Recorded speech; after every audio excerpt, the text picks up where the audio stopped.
क्या आपने कभी उन जगहों में अकेले रहकर डर महसूस किया है, जहां अंधेरा सिर्फ रोशनी नहीं बल्कि रहस्य और भय भी छुपाता है? आज मैं आपको सुनाने वाला हूं एक ऐसी हवेली की कहानी जहां हर रात कोई लौटकर नहीं आता। अक्षय और उसकी दोस्त रिया छुट्टियों में एडवेंचर की तलाश में एक पुराने गांव पहुंचे।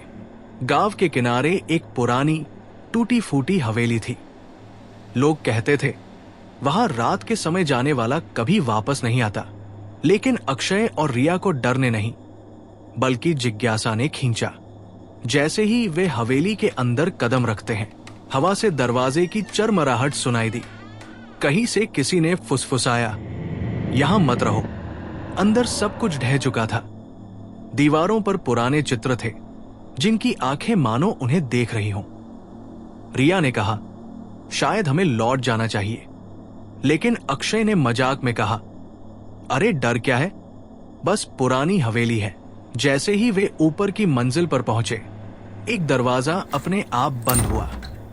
रिया चिल्लाई, अक्षय, दरवाजा खुल नहीं रहा। फिर अचानक कमरे के कोने में छायाओं की सरसराहट हुई। अक्षय ने अपनी टॉर्च की रोशनी उस तरफ मारी, लेकिन वहां कोई नहीं था। भागो! फर्श पर एक पुराना डायरी का पन्ना पड़ा था। रिया ने उसे उठाया और पढ़ा, अगर आप ये पढ़ रहे हैं तो आप भी खो जाएंगे। मैं भी इस हवेली में फंसा हूं, मदद कोई नहीं करेगा। जैसे ही अक्षय ने पन्ना देखा, एक ठंडी हवा उनकी पीठ से टकराई और तभी उन्होंने पीछे देखा। दरवाजे के पीछे कोई सफेद साया बिना चेहरे के धीरे धीरे आगे बढ़ रहा था। तुम अगले हो, अक्षय और रिया ने दौड़ लगाई, लेकिन हवेली के गलियारों में रास्ता हर कदम पर बदल रहा था। हर कमरे में वही साया उनके पीछे था, कभी दीवार में घुसता हुआ, कभी छत से झांकता हुआ। रिया चीखी, हम बाहर नहीं निकल सकते। अक्षय ने देखा कि एक पुराना आईना उनके सामने था। आईने में उन्होंने खुद को देखा, लेकिन उनके चेहरे पर साया भी उनका पीछा कर रहा था। हर कदम पर हवा के झोंके, अचानक बंद दरवाजे और फर्श पर आवाजें। ऐसे लग रहा था जैसे हवेली खुद उन्हें भटका रही हो।